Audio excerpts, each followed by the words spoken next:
From Carolla One Studios in Glendale, California, this is the Adam Carolla Show. Adam's guest today, Chris Cuomo, and comedian Ryan Sickler.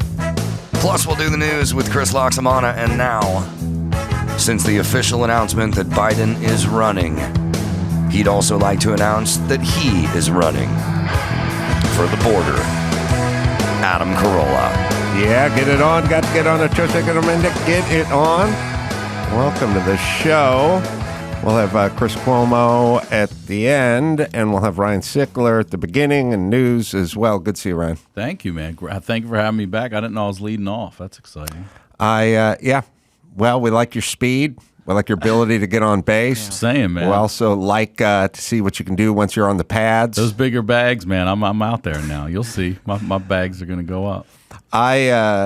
I got to thank you because when I did your podcast, I thought of a joke on the way in. Hell yeah. Based on doing your podcast, but not because of any ideas you had or even in exchange. I'm not trying to take any credit. In exchange, I was literally pulling off of the freeway to get to your podcast somewhere around Santa Monica, and I saw a homeless guy that had a sign that said "homeless deaf, please help." I don't know if you've seen this guy. I don't know if you get off on that exit.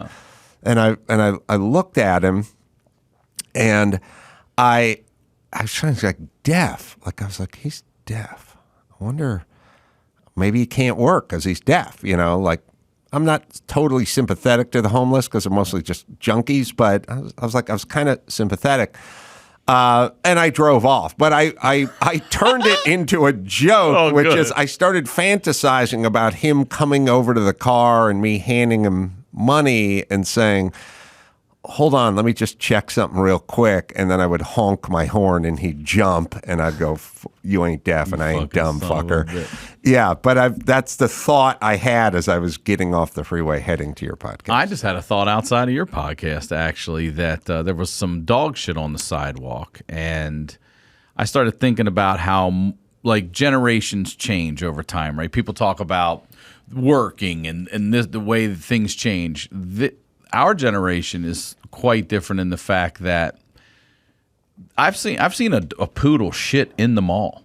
Fashion Square, Sherman Oaks, a full-size poodle, watched a lady walk it, knew it was shitting while it was walking, left it. A dog shitting in the mall. Yes. And at this point, especially where I work in Santa Monica, I'm happy to avoid the human feces on the sidewalk. Oh, yeah. Our parents never had to avoid human shit on the sidewalk. Let's talk about how that's changed generationally. My dad never was like, fucking guy shit out front on the sidewalk. It's never happened. Yeah. It's happened a lot where I am. A lot. Yeah, it probably historically happened quite frequently, and then we took like 700 years off, and now we're back. 700 years. Well, somebody invented... We are back. We are back. Somebody invented a chamber pot at some point. Yeah. And we cleared up the problem to some degree. And then we've now gone back to shitting in the streets. Yeah, I don't want to make this whole thing about shit, but a friend of mine, when she was new to L.A., was dropped off downtown, near Skid Row, and she miscalculated where she was going by maybe 3 blocks. So she's got to walk this 3 blocks to this venue, and she sees the homeless and everything, and it's bad down there. So she's scared. She's by herself. So she moves one street parallel. And as she's walking, she sees like stuff all over the sidewalk. She's like, what the fuck is this? And then she gets up there, she realizes it's human shit. And this is the street they've all agreed to make their toilet. And it's everywhere. That's interesting. They mentally agreed, like, all right, we're not going to shit where we live. Let's go do it on fucking Flower over there, and that's their toilet. That is the whole street, that couple blocks. And she was just, and she's telling me, I'm thinking about him, gag, just walking and like, it'd be ironic if it was Flower. Yeah. If it's like Martin Luther King Boulevard, that's a fucking hate crime right there. Cesar Chavez, you know, whatever. You can't shit on Obama Street. We're getting you on They should a hate rename the crime. street. Well, I do. It would be interesting to figure out what the shit street is, because you, in this day and age, not that the homeless worry about being canceled per se, but you would have to factor in. I'll shit on Hoover Street before I shit on Martin Luther King Boulevard. Sure. That's all. Paint a rainbow flag on it. That's right. The thing about human shit, we're only going to do 25 more minutes on this, is I don't think it's inherently worse than dog shit. I think there's an emotional factor where you have to picture the person doing that's and I think that's what gets you. No doubt. In the human shit department. But we had a pretty good run. It was a good run. My estimate, 700 years of not shitting on the street. I have absolutely stepped in human shit in my 40s, and I never, I don't remember ever being a kid playing baseball and being like, I just stepped on shit on the sidewalk. It's a person shit. Never happened. Well, pardon me for shitting on your point, but I was a violent recipient of human shit in high school. Okay, well, and you have to explain that because that sounds different than just stepping in it on a sidewalk. Oh no, it was not avoidable. It was unavoidable. I don't care if you. Barry Sanders couldn't have avoided this shit. He was fleet of foot. Thanks for the laugh. All right, Tell me. My two animal friends, Ray and Chris, went into the bathroom around sort of between third and fourth period or something like that. We just stepped out of Mr. Space class. We had this teacher that was, prehistoric. It was like 80-year-old teacher named Mr. Spaeth, and he was a funny, quirky guy. But we kind of sat in the back of his class, and we could just slide out that back door. And he probably knew it, but he wouldn't say, couldn't control us. And Ray and Chris went to the bathroom, and this could have even been another try. So Ray went into the bathroom, I think, and Chris said, "I'm going to go in there and I'm going to piss on him." And then he said, "You should do it too," And I said, "I don't want to do it because it's happened way too many times where I've gone in to take a squirt on either Ray or Chris, and then they set some sort of pact and turned on me." So wait, I just want to make sure I have this clear. Yes. You guys had this game where you would piss on each other? Mm-hmm. And where are you pissing? Like the back of the legs? Are you trying to rainbow it up as high as you can? Like, what are you doing? Because I imagine you're only getting a second or two before they realize what's going on. Well, there's a technique called brewing that we pioneered. Go ahead. I'd like to think we pioneered it. Where if you kind of pinch it off like a hose and then let it go, you can shoot well over somebody's head. Okay. So, all right. Now I'm going to go home tonight in the shower. Oh, you can do it. Trying that now. You can do it. I mean, we've had a distance competition in high school out of my back door, my dad's old house, onto the patio. Threw a tape on it, 18, 19 feet. Real brewing. For real? I wasn't as good at it as some of my other friends, but they could hit the ceiling. You duck. The ceiling. Yeah, you wouldn't have counted hitting a guy in the leg. That's not a kill shot. You know what I mean? All. Agreed. That's a nothing burger. You're going in and trying to get his neck or somewhere where the skin's exposed. That's a good one. I feel like that's where I would go for the back. We're going for either Kennedy. You use either Kennedy. Use either one. Yeah. But we're going for a kill shot. Gotcha. And I was not equipped to do battle with these guys in this way. So I stayed out of the bathroom.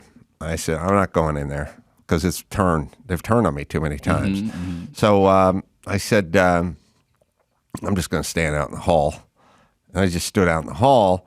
And then at some point, Ray and Chris came out of the bathroom sort of together, which made me a little suspicious because they struck up a piece of cord or something. Why isn't one of them covered with piss and the other one yelling at the other one or whatever? But they both came walking toward me and they weren't saying anything. They were just walking toward me kind of slowly, a little bit of a shit-eating grin on their face.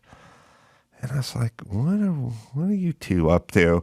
And then I could kind of see my friend Ray had what looked like a paper towel and his hand sort of held behind him a little bit, kind of cupped and kind of behind him. And I was like, what are you two up to? And I was like, oh, I knew there was trouble, like in a millisecond, and I didn't try to get away because they were coming at me and they would have ran me down. So I tried to kind of slip under, like going under a wave or something. yeah. I tried to dive through the wave, didn't make it. God, huge pile of shit just smashed right in my ear. In your ear? God, dude. Yeah. That is disgusting. That's a kill shot. It Yeah. was a That kill is shot. definitely a kill shot. And then I was like, fuck. I was like, I'm going to kill you. What do? Do you go, like, that's a tough one because your anger and rage is there where you want to go punch someone, but also you got shit all over your fucking face. Yeah. I feel like I need to go wash this out and even build that anger more and then maybe come out and fuck someone up. So I was super, I don't know if I was angry, but I had vengeance on my mind. Fuck yes. So I chased Ray as hard as I could, except for Ray and I are exactly the same speed. Shit still on your face, you're going after him? No, I stopped, went through a coin-op car wash. No, I meant did yes. you clean yourself first? You didn't. You just I went after him in real time. No time to heal. There's corn in it and shit. Oh, why do you have to make a mockery of this situation? I chased him as hard as I could, but Ray and I are exactly the same speed. Exactly. And he was 30 feet ahead of me. We circumnavigated the entire school and didn't gain 1 fucking millimeter on him. And then I started realizing I was exposed. I didn't want to run all the way through the school. First guy ever get pink here. This way. So I ran to my locker. I got my cheap sort of Dacron parka, not the ones with the down feathers. Those were the cool kids had. Mine had like some sort of polyester in it or something. No, it was like a jacket, but it had polyester in it. And then I put it over my head, and then I snapped it like a Cartman or something, like a South Park character. Yeah. But I could look through the neck. I wore it like a little brown Riding Hood. Like I put the thing over my head, snapped it so I could see, but it cloaked me. Right. And then I started running for the gate.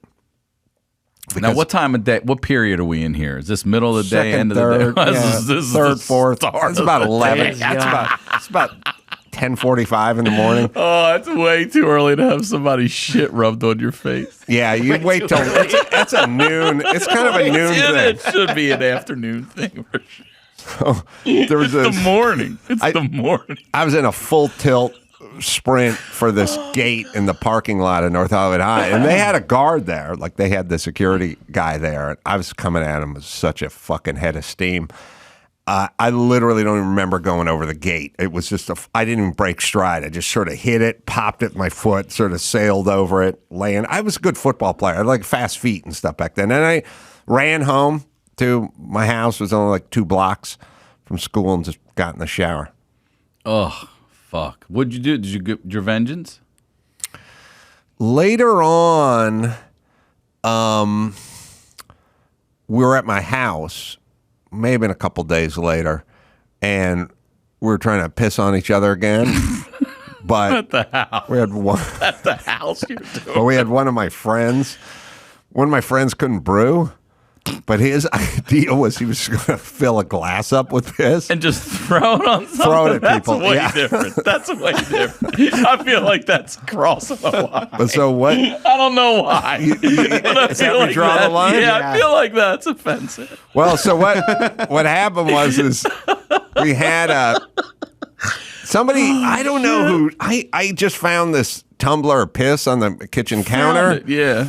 And so we were running around the house trying to corner each other, and Ray was outside, and there was a little laundry room with a little side door. The house had a front door and like a little side door, and it had this like security grill over it or something, and the laundry room was like dark, and there was no window. The window busted out or something. It was just like this grill, but it had little holes in it, And Ray was outside and it was light, so he cupped his hands and he put his nose up because he was looking for all of us. And when he cupped his hands and pressed his nose against this thing, I just whipped this tumbler of piss in his face as hard as I could, and it like almost blinded him. Like he got detached retina or something, and he started screaming like, "Oh God, I can't see! I can't see!" And you I was can't like, "Good." hear, so. Yeah. What'd you say? So, yeah. I think it kind of evened out. Yeah, all right, okay. And then life happened, and that's where I Now really Ray's got got a colostomy bag, got so my who won? vengeance. God damn Yeah. it. But so your friend can cry me a river over what she had to avoid, but Yeah. I'm telling you, long before the homeless crisis, I was a victim. Fair of enough. fecal matter. Fair enough. Yeah. Fair enough. Yeah. Sometimes I think some people thought we were gay. That's here's the thing about this. Like I've never been a part of any of that kind of boy play. No circle I'm surprised jerks, that no. I any was of that very stuff. surprised in life that so many weren't, and that we were so bizarre. But I've heard it more often than I think I should. Okay, I really do. Shit like that. This is the first time I've heard of the piss game. Usually it's like, I mean, I will say this. The big game in our high school was the nut slaps. That was all about the nut. And then there would be guys that would take their balls, their dick and balls, and they'd grab the back of the balls, and they'd squeeze it all together, and they'd pull it out of their pants, but they'd be talking to you like this, and you're not looking down. And then when you finally look down, they would call it a chicken heart. And then they would punch you in the fucking face for looking at it. And you're like, wait, it's a double stunner. Because you're like, ah. And you're like, hold on. And then you're like, does that what a chicken heart even looks like? Because it could. Just a little tiny dick tip sitting on a ball bag that's been squished up and pulled up. Yeah. Well, That was a little gay, I guess. But I don't know if that's gay. I wrestled. Speaking of shit, let me tell you about this one. This is a good one you'll like. Wrestling. So we had a holiday tournament, right? And during the holidays in December, it would maybe be like 8 high schools would get together at one big high school, and then basically just have a wrestle off until the final 2 for each weight class were whittled down, and now we're going to have our main events. And we're there, and there were a lot of kids back then using the trash bags and the sweatsuits and all that shit just to cut weight. quick weight, water weight, right? And this one kid apparently had used X-Lax, and he's on another mat with another school, and this kid power shits everywhere. Okay, everywhere, all over these fucking mats, and we're in the bleachers at this point where we're like, oh my God, they have to shut that whole thing down. Wow. They've got to scrub it. They do all this shit literally over there. They take care of this thing. And it's just this trauma thing that you've seen. And then fast forward about maybe 3 months later, we're wrestling this school that we're supposed to beat. And my good friend, I'll say his name, Eric Snyder, he was the heavyweight, and he was great. He was state, all that. Where was this? This is in Maryland. And he, at Liberty High School, he takes X-Lax. Now, Eric doesn't like to pay attention to the directions, and it said take 1. Well, Eric thought that meant 1 strip. So Eric takes a strip. Eric is shitting his guts up, and the men's, or I should say the boys' locker room back then, the stall there's no door on it. So you're just shitting open to the, and at that age, you're like, I don't want anyone to watch me do this. So he's just shitting his guts out, and he's like, Ryan. And this is like 1990. He's like, call my brother. Tell him to bring some underwear up here. So I call his brother Andy, who they live like a mile away, right? But back then, I'm on a payphone. Andy's got to be home. He's got to be in the vicinity of hearing that phone on the wall. You remember the old days? Sure. And he hears it. So he's trying to bring underwear up.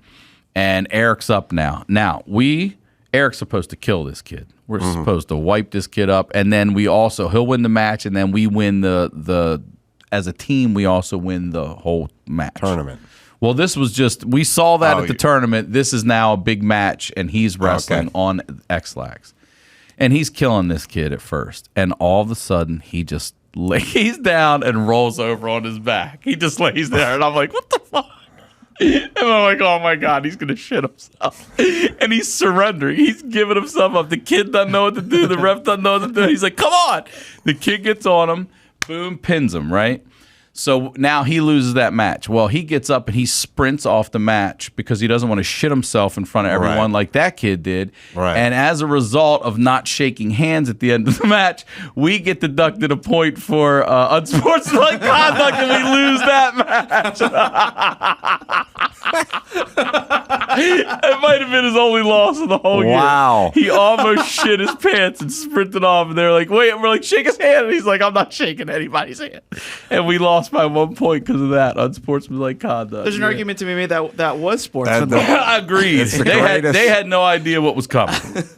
Yeah, it was No. very magnanimous Yeah. of him not to shake hands with that guy, Oh, especially. man. I'll never forget that.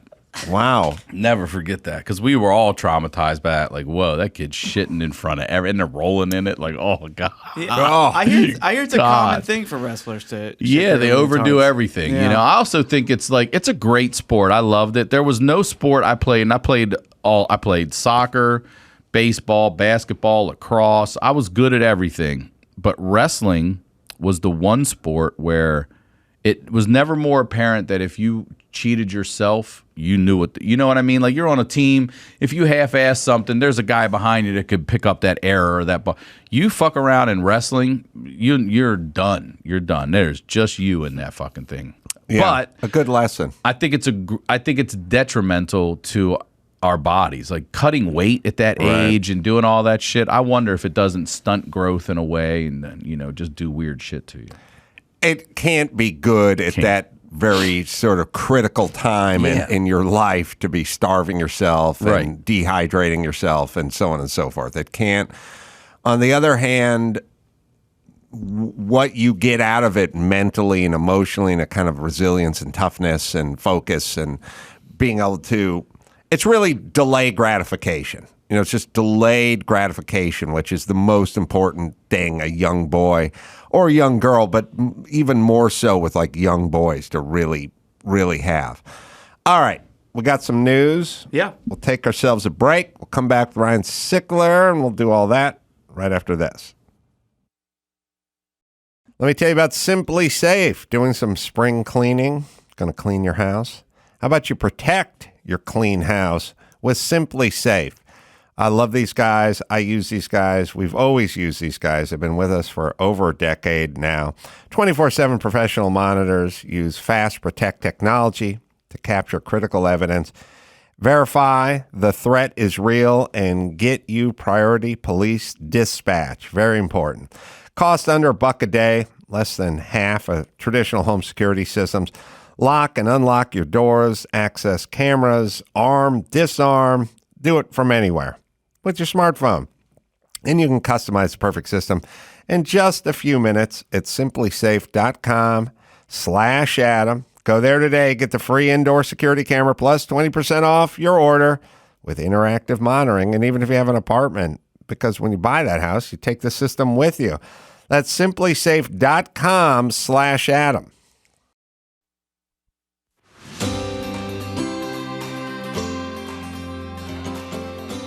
I told that story recently. I had a Karen come up to me after the show. Yeah, and she got all up in my face, and she goes, that story you told about the Uber driver was racist. And I said, what part about that was racist? She goes, how do you know he was Mexican? And I said, I'll tell you how I know he was Mexican, Karen. He had a portrait of the Last Supper airbrushed on his tailgate. That's how the fuck I know he was Mexican, Karen. Ryan Sickler on the Adam Carolla Show. Ryan's got a special out called Lefty's Son, and you can watch the full special on YouTube, and it's all free. And dates coming up, Fort Wayne and Tacoma and Appleton, and May 26th, 27th, coming up at Fort Wayne, Summit City Comedy Club. And you can go to ryansickler.com for all the live dates. All right, Max Pata, what do you got? Well, we've been covering a lot over the last year or so, all the trans athletes who have been dominating and in like women's sports. Well, there's another story that just came out. A transgender runner is crediting quote girl power for beating nearly 14,000 others in the female category of the London Marathon just months after racing in New York as a man. Are they? How much of this is a goof at this point? Well, like the big titty teacher in Canada. This is where it gets tricky. People are going to just start fucking gaming people now, right? They're just. Yeah. Well, they are, but I also credit. That's the headline. Like, this is the headline: Transgender beats 14,000 women in London Marathon. But the thing is, this woman came in like 6,160th place. But they're just saying beat 14,000 women. So it's a little more nuanced, right? Like so, but that's the headline everybody's seeing. So I'm wondering now the media's kind of playing this up a lot, but yeah, I feel bad for people that are sort of like hard left because they're forced into insane positions because the people they defend have all gone nuts. And they also don't know what the end game is or what we're doing here. So they'll go like, if you're sort of hard progressive left, you go, how about gay marriage? You go, good. Yeah, fine. They should have the same rights and privileges and whatever. And you go, oh, okay. How about somebody, undergoing surgery and like transitioning into whatever? Like, yeah, okay. Then it's like, but at some point, you have to defend Drag Queen Story Hour, and it's not a tenable position, but you got sucked into this fucking thing, and now you find yourself defending the indefensible. This dude who says he's a chick, and now he's going to go to the NCAA championships and mop up all the bitches in the pool, and you're like, yeah, it's good. It's like, oh, you got sucked in to this thing, and now you have to defend it no matter how bizarre. And as it starts to become like surreal and bizarre, and women end up suffering because of it. Yeah. But you're forced into defending insanity at this point, which is an interesting time, which is, by the way, why you should be a little more nuanced in your thoughts. Yeah, I think everyone should do whatever they want to do and be proud of it and just shut the fuck up about it. Shut up. Nice. Just do it. Go ahead. That's what you want to do? You like that? Awesome. Shut the fuck up about it. But here's the other what thing. If they start beating out women who are trying to get gold medals? Let's talk about that for sure. Because I'll say this: I am not two things I'll never be. I'll never have a vagina, and I'll never be a woman. Just because I'm choosing not to, even though you could these days, right? Mm-hmm. But again, I'm a middle-aged straight white male. I'm just gonna shut the fuck up and let the ladies figure that out. I just think every group should, if it has to do with black people, then black people should. What do I have to fucking say about that? Cubans, go ahead, Cuban. You all figure that out. You figure this out. You figure this. I'm just going to shut the fuck up, mind my business. I will say this though about the. What kind of ethos is that for a comedian? What are you talking about? You have everything to talk about. This is what I'm trying to get at. What acceptance is to me. Okay, people say, well, you have tolerance. I think tolerance is bullshit because what you're really saying is like, I don't like it, but I'll put up with it, but I don't like it. Acceptance is what we should be preaching, right? Acceptance. Not in all fucking cases, of course. I completely agree with what you said over here. But in order for trans, everyone wants to be accepted these days, but they also don't want to be made fun of. And it's like, no. Hold on a second. Fat people get made fun of. Tall people, skinny people, short people, white people, Jewish people. Like, acceptance is that very thing. You're part of the group now, and you're going to get shit on. You don't get to be loved and protected. No, it doesn't work that way. I don't. Not in comedy. I'm talking about agree. comedy. I don't know if I don't know that most people, the kind of people we're talking about, want to be accepted. I think they want to agitate. Yes, I would agree with that. And you inadvertently did half of the old Oscar Mayer Wieners song. Did I really? Yeah, because you talked about fat people and skinny people and tall people and short people. And if you fire up the Oscar Mayer Wiener song from the 70s, you're going to hear a lot of these same sentiments echoed. History repeats itself. Yeah, because I know my bologna has a first name, but I didn't know there was another song. What is it? My bologna has a first name. Now, what's the name? Oh boy.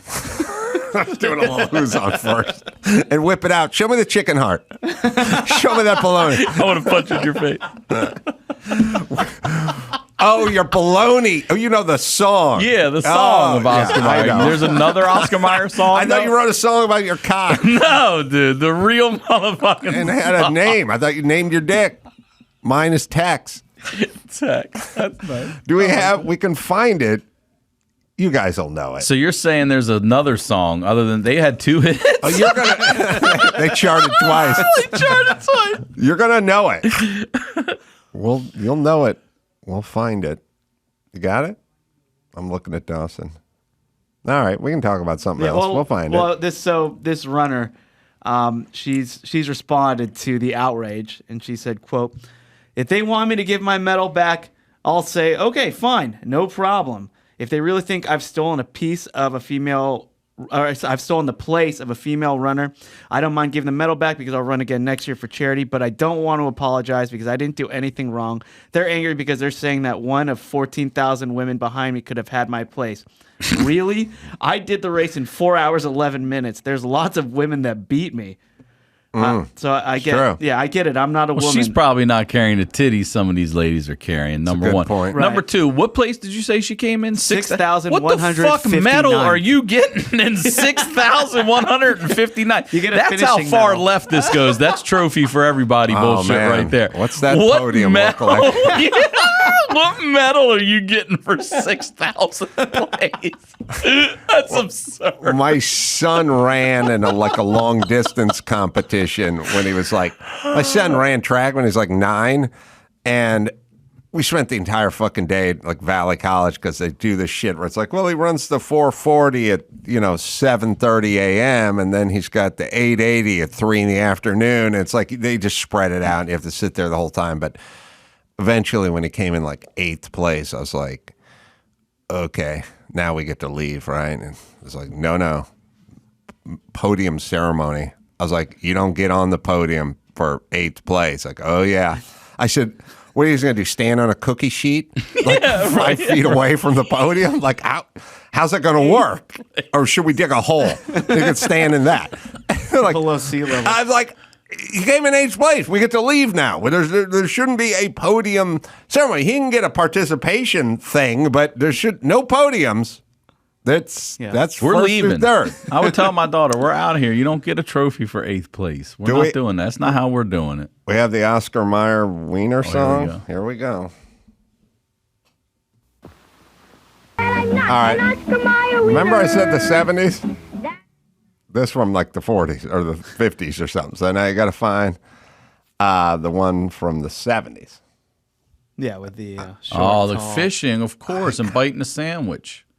Yeah, but it's This got to the have. one? It's got to have. This is the the song. bologna, I think, though. Yeah, this is the bologna as a one I first was name. thinking. Yeah, this kid was cute. Sure, he's a fucking pig now, but he was a cute kid.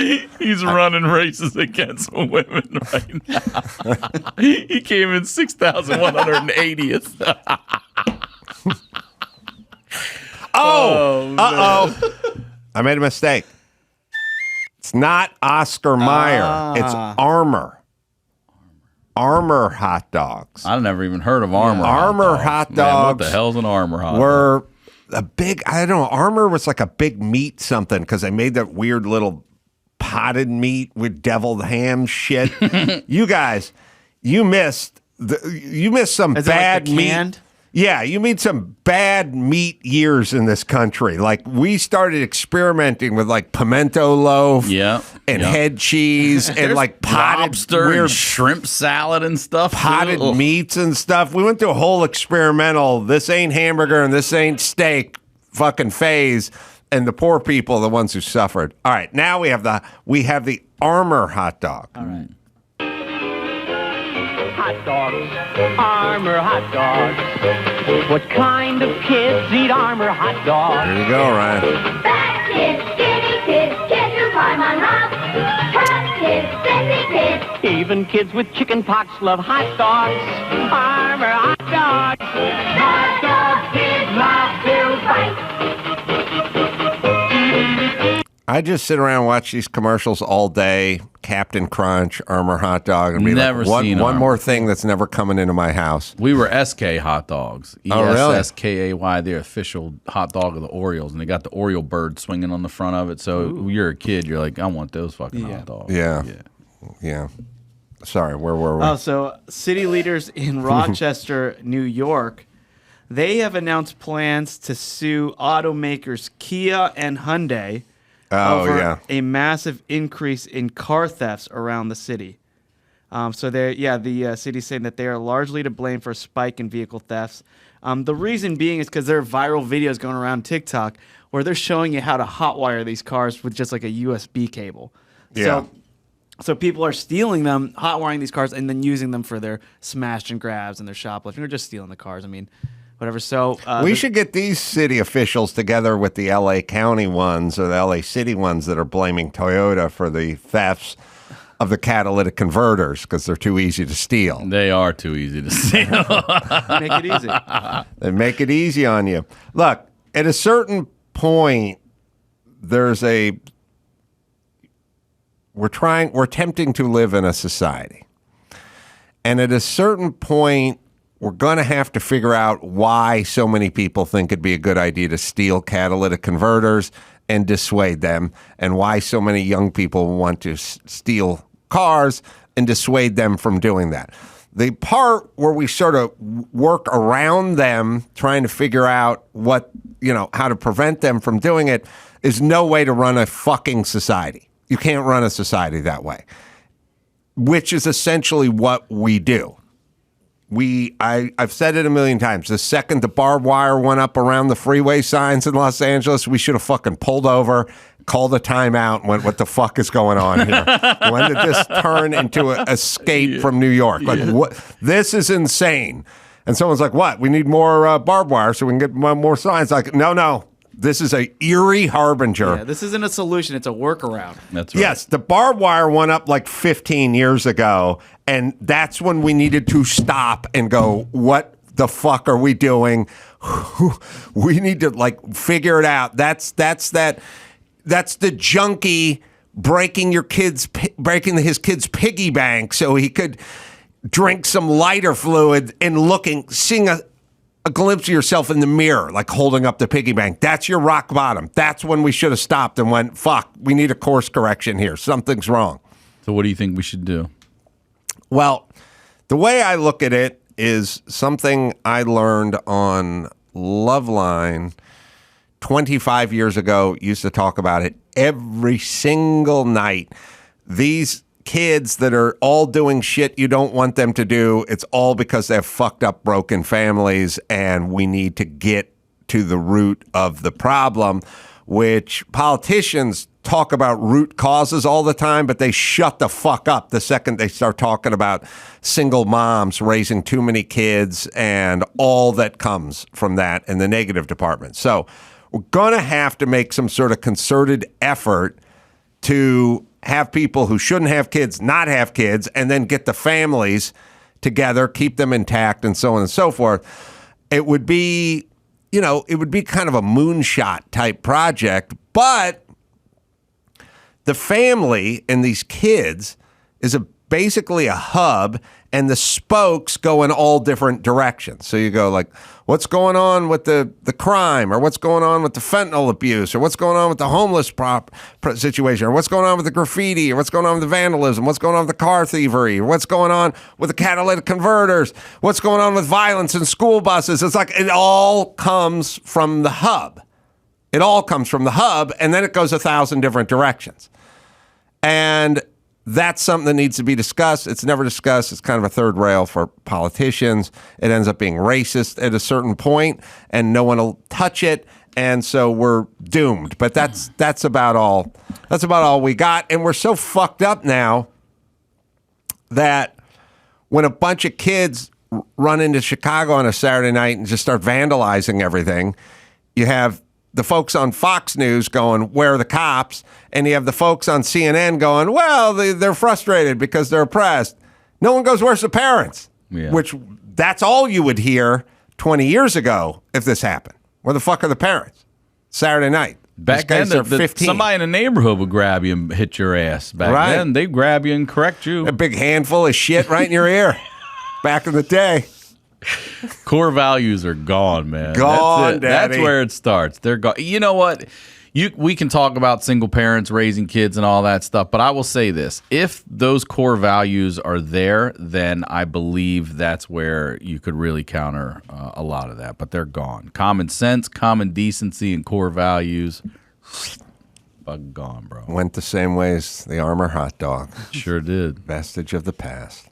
All right, one more, Max Spanner. Okay, so we'll stay on the East Coast there. So New Jersey, there is a little league out there that are forcing parents that confront an umpire to suit up and ump 3 games before they're allowed back. Wow. Yeah, because I don't know if you've been seeing, like, in the last few years, parents have been getting really involved with the officiating of children's sports. So this is Yeah, this and is their violence, new, too. Yeah, exactly. So this is their new solution. So you gotta suit up, and obviously it's just so that you can learn how hard it is to ump a game, and maybe you'll be a little better next time. Are we just suggesting that anyone can be an umpire? That's kind of what it's. It's so Jersey, because there is one side of Jersey, it's like, fuck you, you get out there and do it. And the other side of Jersey is like, you know what? Let me ump 3 games. I'll fucking show you. And I guarantee you there's that asshole too. Like, yeah, it's his idea. Like, we don't want to do that shit though. But he's like, no. Come on. We're all going to do 3 games. Everybody's doing 3. I can see some parents embracing it. Sure. It's going to end up like that scene in Naked Gun where Leslie Nielsen was became Dancing the and doing umpire. splits. Became the umpire. You know that scene I'm talking about? Yeah. I don't. I haven't seen Naked Gun since I was a kid. What? I know. Well, it still should have been burned into your psyche, son. It was funny. He started getting into being the umpire, and the crowd would go nuts, and he started to just sort of get off on it. He realized anything he did when the crowd went crazy, he just started eating it up. Yeah, ham it up for the crowd. Yeah, calling these strikes. Totally. and He's stuff. doing way crazy. Yeah, shit. it was a funny Did a split one time. montage. Yeah, he was doing. They had like a dancer out there spinning around. And Now we got to. No. There we'll are find umps it. that do that in Little League. Like I've seen viral videos where they go pretty crazy. We'll play it. All right. These movies were so funny. That's also something you wouldn't see these days. You wouldn't see a older leading man in a comedy anymore. I think about Smokey and the Bandit. I watch Smokey and the Bandit once a year, and I look at when they pull over and there's the prostitutes there, and I was like, everyone in this movie would be young and good looking, and it would not be the same fucking movie these days. I just watched Smoking the Bandit. So fucking great. Love that movie. It's absolutely. I genuinely think, and I'm saying this as a comedian, that Jackie Gleason's character, Sheriff Buford T. Justice of Texarkana, Texas, is one of the funniest characters in movie history. Oh yeah. He's like the consistency of the gas. He constantly has gas. Like if you really pay attention to everything, Yeah. he's always got something going on. Yeah, and he has all these little like throwaway lines. Like at some point, Yeah, I they're think Burt great. Reynolds like sees him in person. Yeah, and he so it's doesn't like even he has know. spilled something on your tie or something. He goes, "I'm much obliged." Yeah. Like he's trying to get everyone out Give of me his a face. Dr. Pepper and a Diablo sandwich. I'm in a hurry. And he I'm goes in in a and takes a goddamn shit. He's great. He's so great in that. He's great. And they cut out that, like, so there's the line where he says, "Junior, when I get home, I'm gonna punch your mama in the mouth." Now, Right. when that's on TBS today, that shit's gone. And when he talks to the black sheriff, when the guy's talking to him, you can't tell he's black, and then he Right. sees him. He's like, Right. "Oh, I thought you." He said, "I thought you were taller." Yeah, they cut that one out. That's gone. Too. It was always great when when he would grab his mic and explain that he was in Hot Pursuit. That was great. He was great. He was great in that. Everything bothered him. He after that talking with the sheriff, he turned around and he goes, "What's the world coming to?" Like everything pissed him off. Everything. It was. But do you remember the reason? You just watched it. Do you remember the actual reason he is chasing the bandit?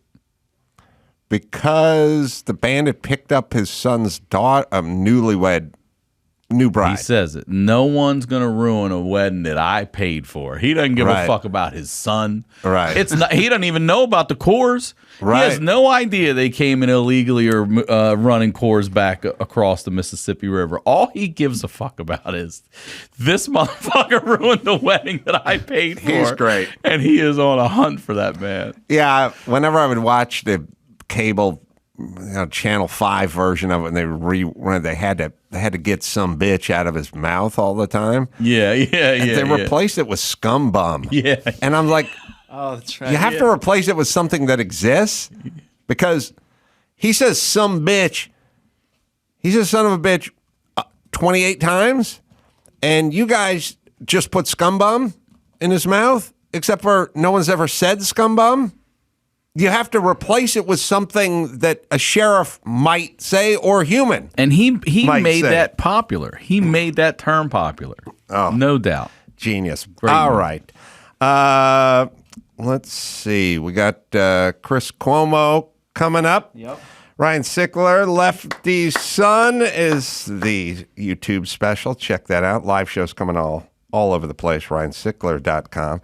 Take a break. Come back with Chris Cuomo right after this. Let me tell you about my friends over at 4 Patriots Survival Food. Experts say China is hoarding massive amounts of food. They'll soon have 2/3 of the world's corn reserves and over half the rice and wheat. China is the world's #1 food importer. They rely on that to feed their people. What does this mean for us Americans? Food shortages. So stock up on a kit of the best-selling 4 Patriots Survival Food. Create your own stockpile of best-selling 4 Patriots Survival Food kits. Different delicious breakfasts, lunches, and dinners. 5-star reviews on the website rave about the flavor and the taste. So protect yourself and your family with 4 Patriot Survival Foods. Right, Dawson? Right now, you can get 10% off your first purchase of 4 Patriots Survival Food by typing the code ADAM at checkout. Just go to 4patriots.com and use code ADAM to get 10% off your first purchase of 4 Patriots Survival Food. That's 4patriots.com. Use code ADAM. The Jordan Harbinger Show, a different kind of sponsor for this episode. The Jordan Harbinger Show. Well, if you're a fan of fascinating podcasts and interesting people, you should definitely check this one out.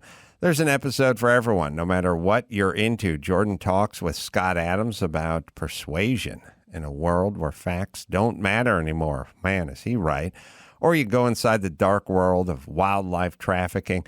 You'll always find something useful to apply to your own life, like routine changes to boost productivity or slight mindset tweaks to change how you see the world. Jordan's a good guy. We've had him on many times. I know the man well, and he's worth a listen.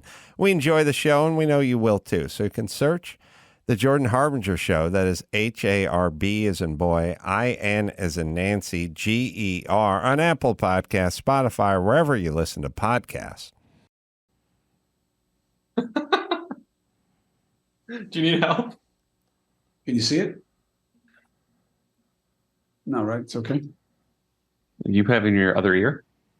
Oh, it's in this ear. Because it doesn't matter because I'm not looking that way. Sure. All right. We good to go? Everybody okay? Yeah, we're good. We're rolling. All right, Adam, sorry about that. It's all right. Appreciate you doing it. So let's play a little game of one for you, one for me. Because we both are going to use this. Yeah. I'll ask you a question. You can ask me a question, right? Sure. Okay. You guys good? Yes. Can you put your mic up a little bit? Yeah. That better? A little. Yes. Thanks. Okay, ready? Yeah, we're ready. 3, 2, 1. Adam Carolla, what a pleasure. Thank you very much for participating in today's events. Sure. Thanks for having me, and thanks for coming on my show. We'll do a little one for me, one for you. So it's like we're both interviewing the other one. Very, very high concept. High concept. My question is an obvious one. I want your take on recent news of your friend, Tucker Carlson, getting ousted from Fox. Fair, unfair, good for him, bad for him, feelings?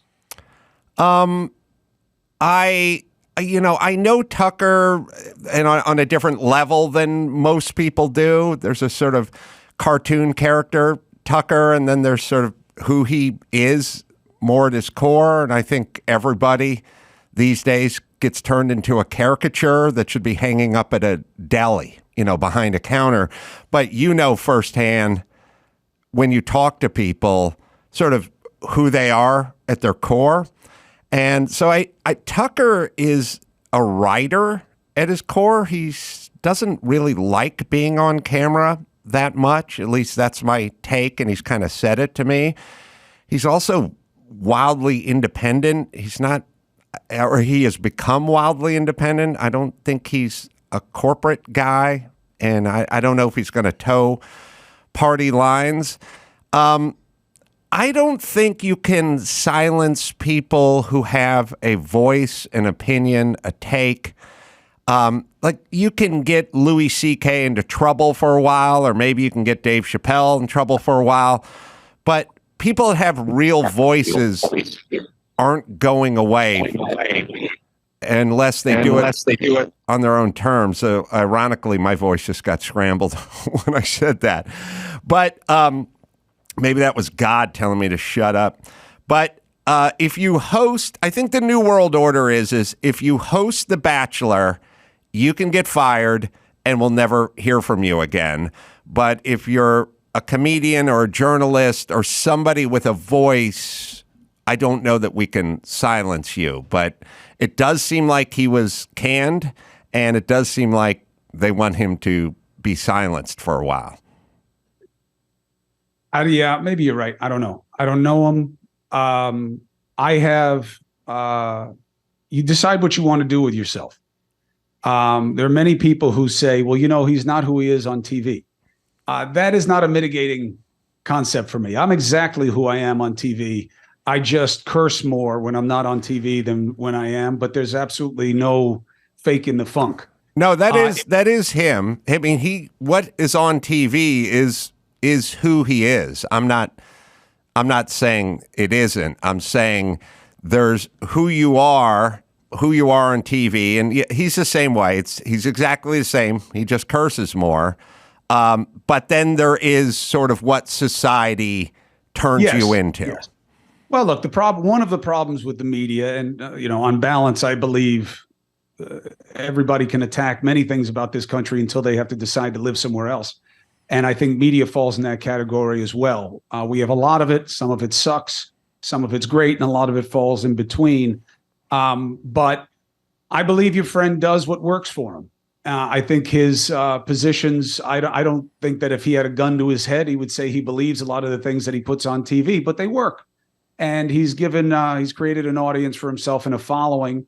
And I would be very surprised if he worked for everybody else, because he has to know on his end of the political spectrum, he can be his own enterprise. He already has the Daily Caller. But I don't think he's being silenced. I think he's a problem for that company. I think that he's an advertising problem, and I think he's a legal exposure problem. And I think that corporations do what's best for them, but I don't think he's being silenced. He could be back on TV tonight if he wanted to. Yeah, I don't think that's going to be the case, just from what I know. I'll just put it to you that way. But I'm saying you're saying it's not going to be the case that he's right back on TV. I mean, he could do that if he wants to walk away and take no money. I'm saying, like, he's not being censored. Yeah, I don't look, I believe that a corporation or a boss has the right to fire people. Obviously we can go revisit it and see if it's wrongful termination or someone's rights were being abused or something. But I'm I had dinner with a very liberal friend of mine the other night, and he was sort of saying, why does Jeff Bezos get to make all this money and his employees don't make any money? And I said, well, you don't have to work for Jeff Bezos. Like, you don't have to. McDonald's pays slave wages. Okay. But you don't have to work for McDonald's. I'm a very kind of free on both ends, right. Management and employment. So I think that's very right. I think that makes sense. I'll tell you what the rub is for me. You're right. You can work wherever you want. What I don't like is when the guy who makes the ton of money needs help, he gets it faster than the people who work for him. That's the part of the equation where we lose the laissez-faire, the live and let live aspect of capitalism. Is every time these organizations are in big trouble, all of a sudden there has to be a bailout in a way that the American public certainly never gets. Why? Well, they're too big to fail. They employ too many people. I've always felt that there's just as much bullshit in that idea as the idea of you should make a lot because the guy on top of you makes a lot. Agreed. And circling back to Tucker, I know many what you would call right-wing pundit types, or at least a handful. You know, I know Ben Shapiro pretty well. I know Tucker pretty well. I know Dennis Prager pretty well. Like I know these guys pretty well. They are exactly as they are in front of the microphone or without the microphone. And whether I think the idea of, oh, he's saying a bunch of stuff he doesn't believe, I don't believe that. He believes what he's saying. Now, we can argue the merits of it, but I think he's sincere. I think all these guys are sincere. And I assume people on the left are sincere as well. I believe they believe, you know, the ladies from The View, I believe that's what they believe. Yeah. I mean, I think that you take, you know, people as they come. I wouldn't put Tucker in the same basket with a Ben Shapiro. Ben Shapiro is an ideologue. And, you know, you can like his ideology, you cannot like it, you can like what he picks or not. You know, that's all subjective. I'm just saying I've been in this business a long time and I've seen different Tucker Carlsons. I've seen the affable prep school, bow tie guy who's the kind of conservative you can like. And then it's morphed into, you know, it's whatever works. And he's not alone in any way in being like that on television. I'm just saying that what he's arrived at as what works for him and who he's celebrating and what he's celebrating, you know, it's hard to reconcile it with conservative orthodoxy, let alone what he was before that. But I also don't really give a shit, to be honest. I want him to be able to do what he wants to do. And if there's an audience for it, great. I don't know him as a person. And I'm not, you know, unlike many people in my business, we love to judge people personally. We love it because it's easy.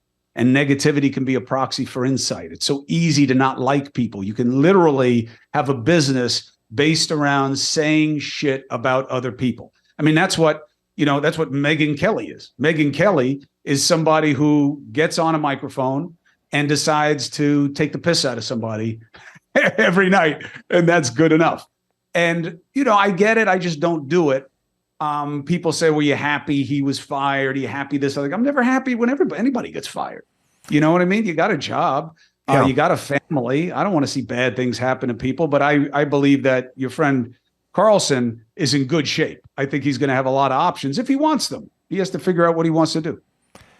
Yeah, he's also very, I think people would be surprised how sort of bizarre his life is. He lives in a guest house with his wife and his Cocker Spaniel, like behind the main house. He pretty much sits in the sauna every morning. He doesn't have a TV set. He takes a piss on the hedge and like showers outside, and then he rides his beach cruiser in barefoot to go to work. Like his life is the kind, you know, if somebody said he's going fly fishing and he's never coming back to work, I would not say that person was a liar.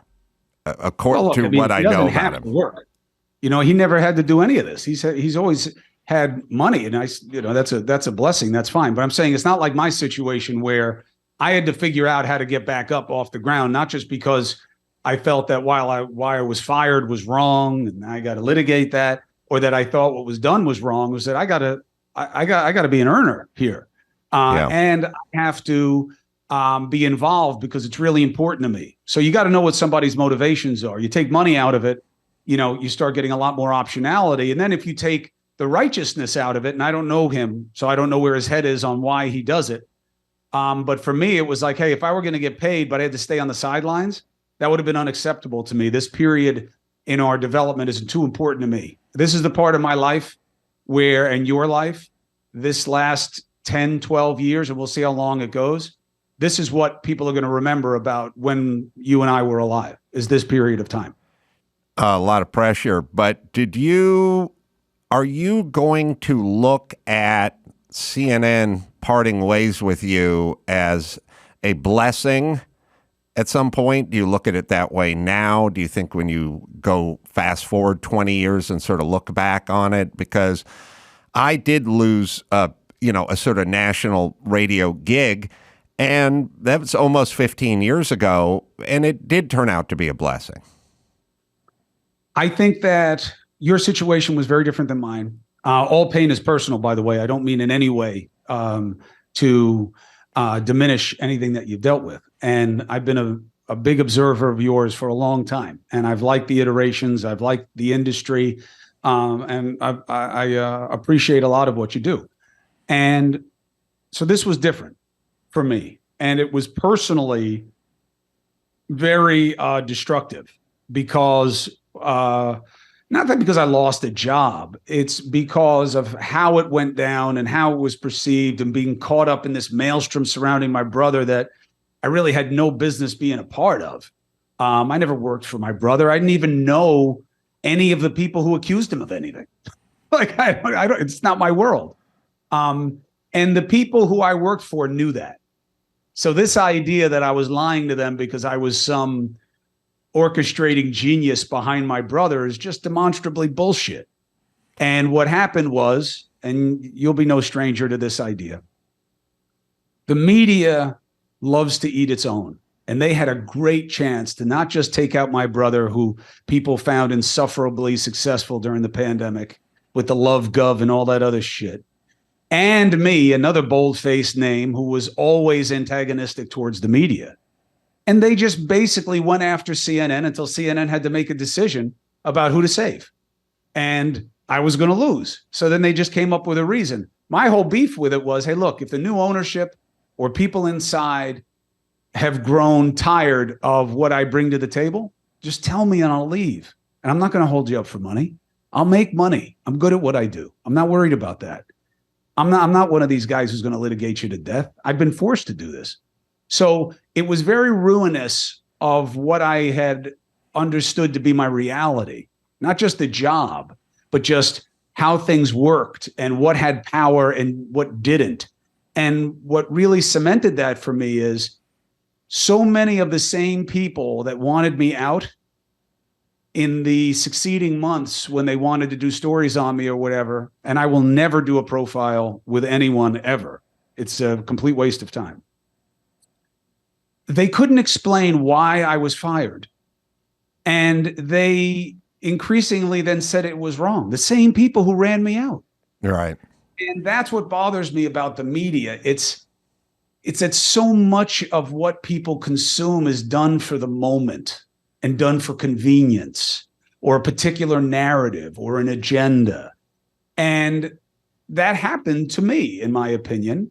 And I'm not a victim. I'm not, upset about it. But I cannot call it a blessing because I'll tell you, you are where you are, Carolla, and really are a big reason for success that anybody has in the podcast space, because you led the way here to a large degree because of what you made happen.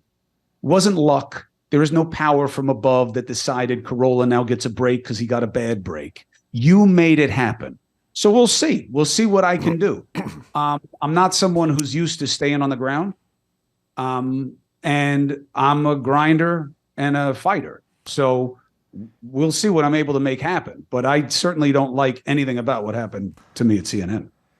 Yeah, no, I mean, I wasn't suggesting that you liked it. What I was suggesting is my sort of philosophically, I believe that most change is good when you get some distance from it.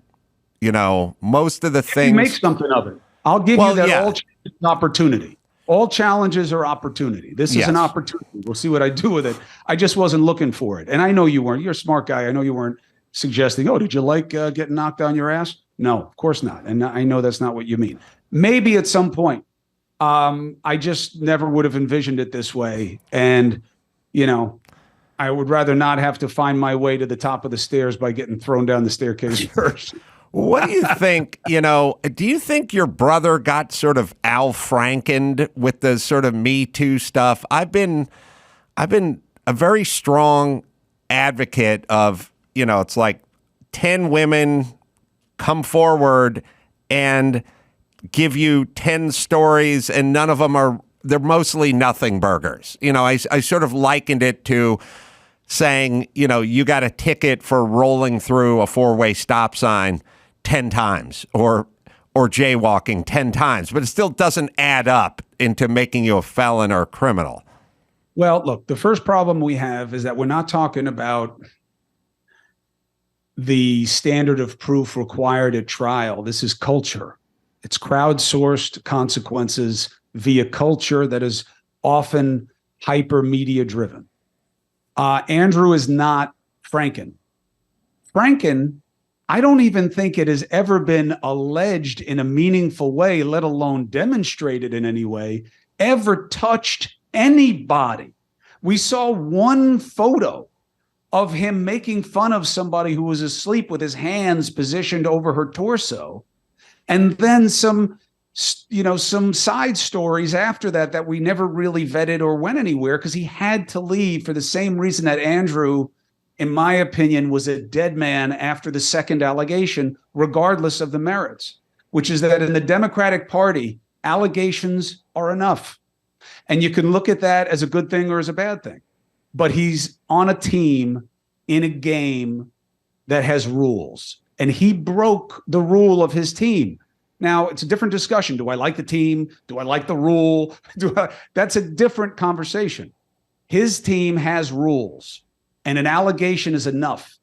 And he had a lot of allegations. He didn't have a lot of friends. He had a lot of jealous people for whatever reason you want to ascribe to it. And I think that that's why he got taken out. Different from Franken, because I think Franken was an embarrassment for the Democratic Party. My position is different than yours in as much as I am, and people may say this is irony, but I don't, I'm very much in favor of what people want to do with what hashtag Me Too started out being about. I believe that you have generations of women who haven't been able to say anything out of the convenience of their superiors. And it's important that culture changes. I just don't like that it largely stopped with the low-hanging fruit of the media and Hollywood and politics, because that was easy for the media to expose, and exploit or maybe even distort, to your point. But it didn't go to all the places and industries that have women who are far less empowered than the ones that we have been saving with this. And that really frustrates me, because the woman who's in a dead-end position where she's got to tolerate whatever happens to her because HR is going to be more a foe than a friend in a nowhere industry where nobody will ever know who she is not a news anchor at a major organization. I mean, they are far more empowered than that woman will ever be. So I was in favor, and still am, with the goals of allowing people to make their witness. But I don't think you can ever divorce that from the idea of having to prove it, and for there having to be corroboration that's rigorous and confrontation of an accuser. These are really important things that just weren't made up by a bunch of guys with wigs for the purpose of a system. You got to have those pieces, because not everybody's telling the truth, and not everybody sees things the way that they were. And we've lost sight of that with crowdsourced consequences, I suspect. Not always, but sometimes. And to me, that's a problem, but it's not unique in our development, Adam. I mean, our change is always pendular. It goes from too far this way to too far that way. And we now have a political system that plays right into it with a binary game of two parties that are constantly battling to the bottom of who's worse. So, it's kind of a symptom of a larger syndrome that I see everywhere with us. What's your take on Don Lemon? Personally, and again, you can hear this and be like, oh, this fucking guy, he's just saying what he needs to say. But that's just not who I am. Look, there was a lot of personal fallout for me with what happened at CNN. And there was a lot of disappointment and a lot of pain, okay? And I know men don't often talk that way, but I'm talking that way. It was painful and still is. I do not like the idea of anything bad happening to Don Lemon. It does nothing for me, and it does nothing to me except make me feel badly for him. And I think that he's very talented. I think that if he wants more options in television, he'll have them. But I think it's a really shitty business, Adam, and it's a really scary situation when you work in places that don't know who they are or what they're about or what matters. And when you're just trying to please people who are outside you and outside influences, and you don't really have your own bearings, your own compass, yeah, it's a scary place to be because you don't know who's going to be in favor one day and out the next. And, people are saying, well, he made it easy for them. Maybe. Lemon was always a guy who took chances. He's always somebody who, for the most part of his career, frustrated guys like you and people more to the political right, saw him as an antagonist. And I get all that. That's part of the deal you make when you take positions on television. I didn't, but I saw him as more of a narcissist than an antagonist. Like I didn't really have strong feelings about him. He came across to me like a narcissist, I think. Well, how many guys who have TV shows who aren't narcissistic? It does seem to come with the territory. That's for sure. It's hard. The only pronoun you use most of the time when you're in his position or Tucker's is I. Everything's first person. Look, clearly he had some impact because your boy Tucker went after him on a regular basis. So he obviously was doing something. Yeah, I guess I know it's an interesting way to think about, so circling back to the sort of narcissism thing, which is yes, anyone who talks into a microphone for several hours a day or stares into a camera, you could sort of argue is a de facto narcissist. But I do think it's more nuanced than that. And it's sort of in the eye of the beholder, I suppose. But and I don't know about you, but I never wanted to be on camera. I just wanted to talk. I just want to kind of take ideas and put them into people's heads. Maybe that's the ultimate narcissism. I don't know, but I've never thought of myself as a narcissist. I just thought it, and it was also, I was a pragmatist. I was like, I'm a carpenter. I was a carpenter, and I was like, you can make $40,000 a year for the rest of your life doing this job, or you can possibly make millions doing this other job. And if there was something else that I thought I was good at, I would have, they said, well, you can make $40,000 a year being a carpenter, but you can make millions of dollars driving a UPS truck. I would have said, where's the truck? Like I would just gone over there and you've never heard from me again. So, I was... That would have been unfortunate. Thank you. Would have been a great loss. That would have been unfortunate. No, I think, you made a point earlier. You've made a lot of good points. And it's interesting. Every time I listen to anything that you're in, I always wind up stopping it and going back. You're kind of a pain in the ass to listen to because you do deal in nuance, and half the time I'm laughing, and then half the time I'm like, wait a minute, I just laughed my way through something I got to think about for a second.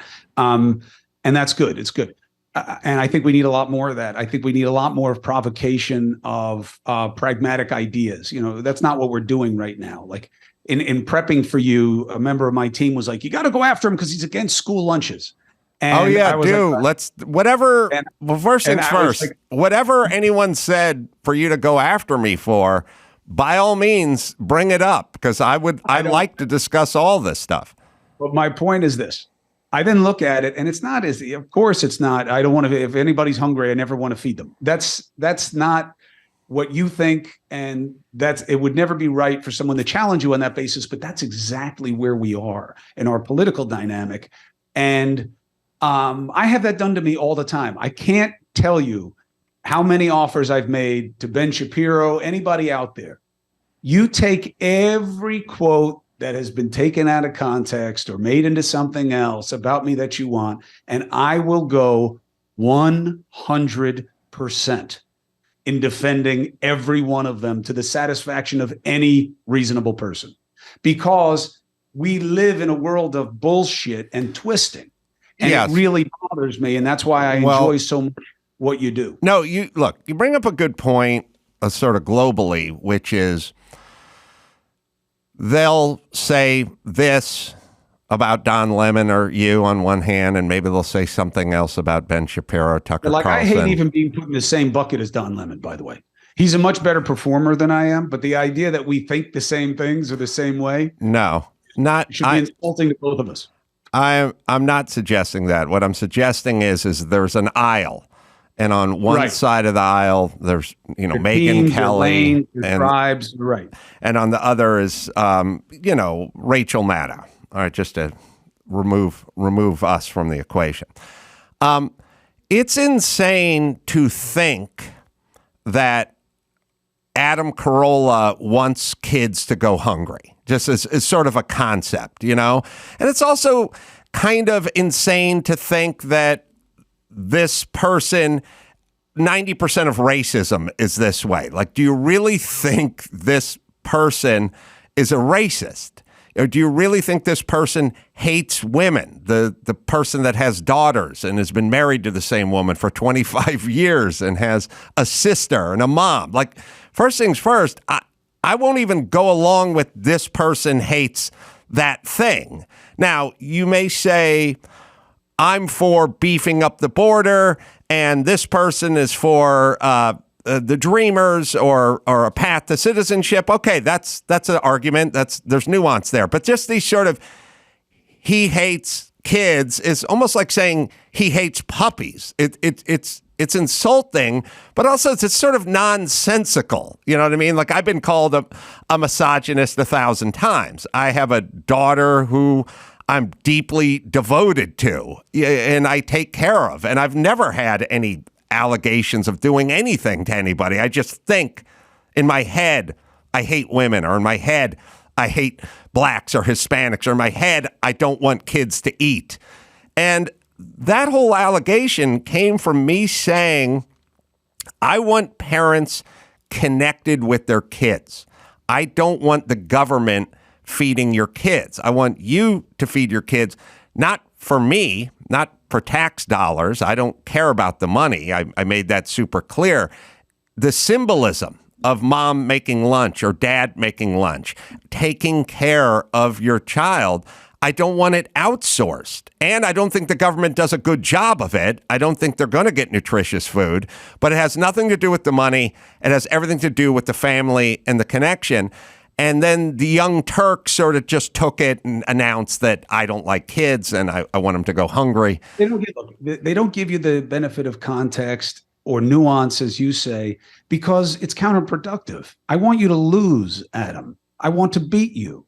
I want to be the better option. And we're in a binary system that is fundamentally zero sum. Cooperation is weakness. Agreement is weakness. Opposition is strength. So Carolla is an idiot who hates kids and believes that everybody has a mom and dad who's there available to make them lunch. And if not, then too bad for you. And therefore, I am better. Listen to me, vote for me, buy from me. And that's where we are. So that's why you're going to get played that way. And I got to tell you where the most dangerous place to be is. And I often believe this about why I'm constantly in trouble, even though I'm now like studiously trying to avoid it. I had moms on last night who are part of an organization to take certain books away from younger kids. Mm-hmm. And if we were talking about The Catcher in the Rye or Catcher in the Rye or To Kill a Mockingbird, you're going to have a big problem with me. I believe in ideas. I believe in offensive ideas. The idea of a trigger warning, my kid goes to Cornell and I called her up. I was like, please tell me that you're not behind this trigger warning bullshit, please. And she's like, no, the administration already voted on it. It's not there. I had nothing to do with it. I was like, oh, thank God. Because you should be offended. I want to offend you. I want to test you. I want you to think about things. And if you're bothered, great. I'm not going to do it gratuitously. I'm not going to say ugly things gratuitously, but you should be bothered. You don't have a right to not be bothered. But these moms hold up this book that is animated, and it's of one guy blowing another guy and one guy having sex with another guy. And I don't think it's wrong for parents to be worried about their 9-year-old having that book in their library. And I had to think about it because I knew that I was going to get lumped in with being pro book burning. And I am on the opposite side of that. I would rather have more provocative and offensive things in our society, in a marketplace of ideas, than not. But that was obviously beyond the pale, and it had nothing to do with it being male, male. I don't care what gender. I don't care if it was an elephant and a rhino they had in the pictures. I don't think that that's right for kids K through 3. And I think that no one in my life would disagree with me, but I also knew I was going to get my ass kicked, and sure enough, I am. That they found something about this group that they don't like, and that you didn't discuss this part, which I never even heard of and I don't even know is true. But that's where we are. If someone can show that I'm part of the problem, that they're therefore better than I am, that's where it's going to go. And it has left us exactly where we are, which is there is no problem solving at play. None. You're open border or you're build a wall. And what is the net result? Nothing changes at the border. We just watch the statistics and blame one another for them. And that's what bothers me. I just wish I knew how to fix it. Well, I know you disagree with Tucker on most subjects, but one page... Only on me, I disagree with him. One page... Everything he ever said about me, I disagree with. You could tear out of his playbook, and I would say everyone could use this this play out of Tucker's playbook, is he consumes no information about himself, at least according to him. He says he doesn't have a TV set, and he doesn't read anything. And I have that impulse with myself as well. If somebody, but I think it's an impulse or wiring, which is if somebody said to me, so-and-so was talking about you at a party, do you want to know what they said? My impulse would be no, because it could be good, which would be fine, but it could be bad, and I wouldn't want to hear it. So I try to avoid stuff that has to do with me. And I talk to people all the time and they go, oh, Twitter's a hellhole and everyone's attacking everyone and all this. And I'm like, I don't really see it. But I avoid stuff that has to do with me because I don't think it leads anywhere emotionally that I want. I don't want to go to wherever it is emotionally. So, but I don't know what you do. I don't know how you approach that. Well, I'll tell you what, I definitely took time away when I was deep in the hole of dealing with my own demise, which was not exaggerated. And that was just because my family, I felt so bad at him. I had no idea. I have no regrets about helping my brother. I have no regrets about anything I did in helping my brother. If anything, I have regrets that I didn't do enough because I wasn't able to really help him in any way. But I had no idea what I was doing to my family. I had no idea. It was probably in an otherwise profoundly selfish life, and I am a selfish bastard.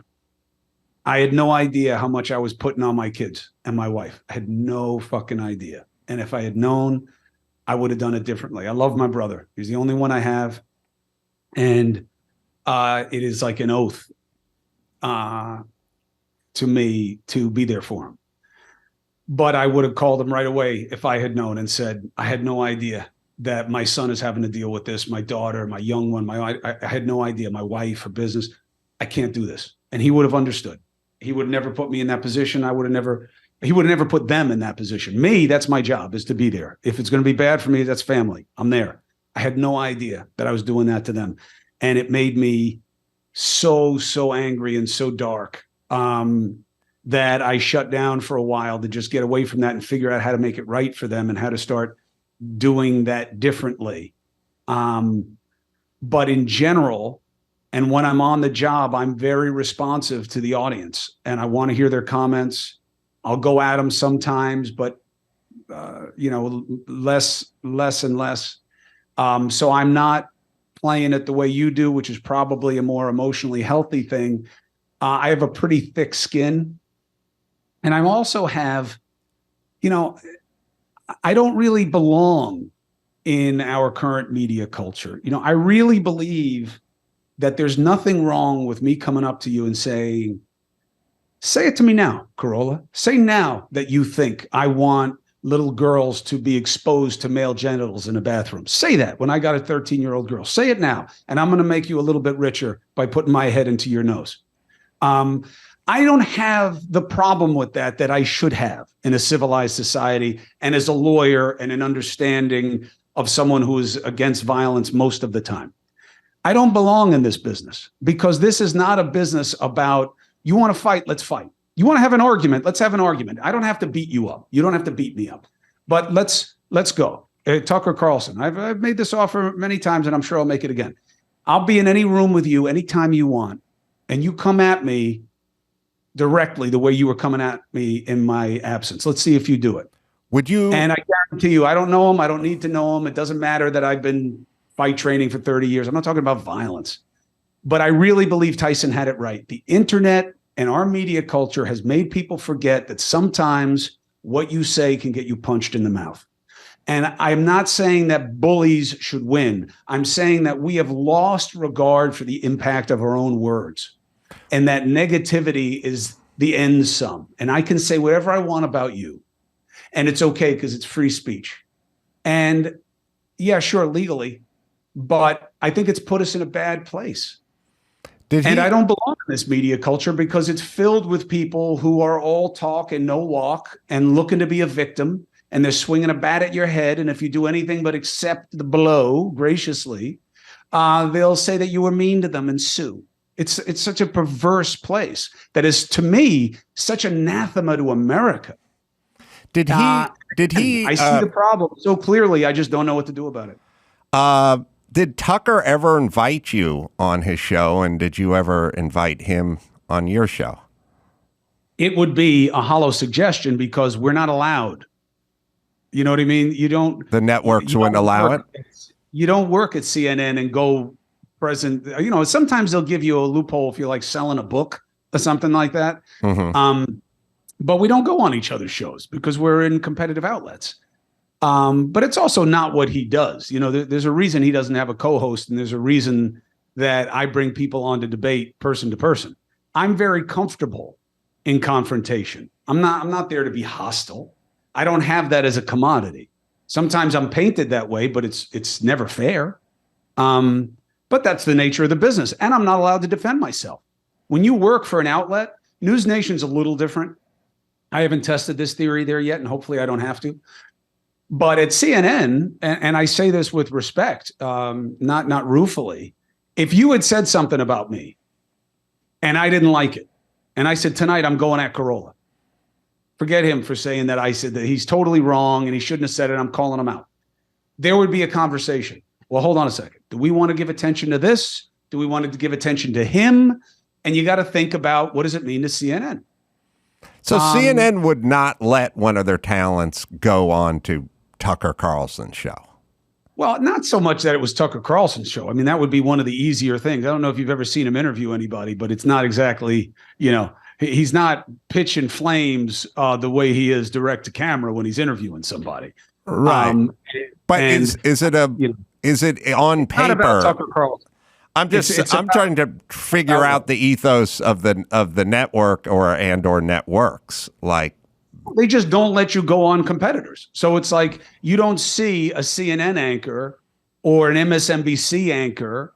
Rachel Maddow is not going to be a guest on my show. Right. Why? Because she's got her own show and she's their property.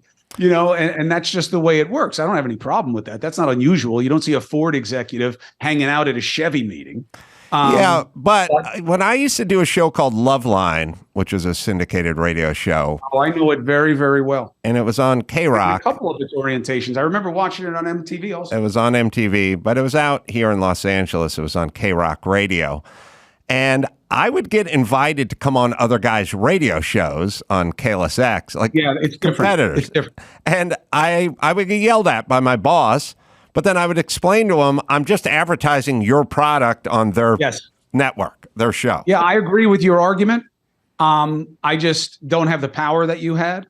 I would go on other people's shows. I mean, look, I have Bill O'Reilly on my show once a week. Right. He has never said a nice thing about me or to me. And I believe that there is no one else in my position who would, and look, we know it. Nobody has Bill O'Reilly on any kind of regular basis if they're not there to agree with him. But I'm open to it because one, I don't really, I've been so beaten up for fucking so many stupid reasons that I now don't, it's not that I don't care, it's that I just can't process all of it. And I've just kind of retreated to the idea of, wait, well, who's saying it? Carolla said that what I said made no sense. Let me listen to his argument. I'm going to listen to it. I'm going to figure it out. Don't you think if there was more of that, we might be able to, I don't know, and I'll tell you why. something? Here's what happens when I have O'Reilly on, okay? I have him on. I think that the conversations are always productive. Now, one of us is gravely mistaken about their own personal truth. I'm not sure if it's him or if it's me, but I do not see myself as an ideologue. And I do not see him as a fair broker problem solver, which is what he calls himself. I believe that he is constantly saying that Biden or some other Democrat is the cause of the ruination of our society, and that Trump was basically a step shy of Lincoln and Reagan, in his estimation. That's just how I see. That's how I experience it. He would disagree, but the audience, if they are reasonable, and that's the only audience I'm pitching, Adam. I am not playing to the left, and obviously I'm not going to play to the right. They like it. Sometimes they like it because they think I stopped him in his tracks. Sometimes they like it because they think it's funny what he said about me. Sometimes they like it because they liked hearing an exchange of ideas that help them flesh out an issue. And I love that. But here's also what happens. I get crushed on social media for having him on. Many on the left will attack him personally, or they will attack what he represents to them ideologically.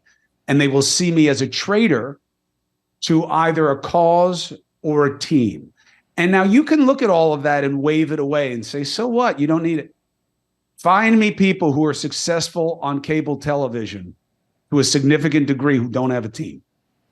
Yeah, well, I think there's a problem. So I get it a lot too. I will, and I found, maybe it's convenient, but I think the left has less tolerance for it in that I have many progressive liberal people on my show. I mean, first off, you want to interview someone, you want to interview Bryan Cranston, that you're going to get a perspective that's pretty left, pretty liberal, pretty progressive. Yes.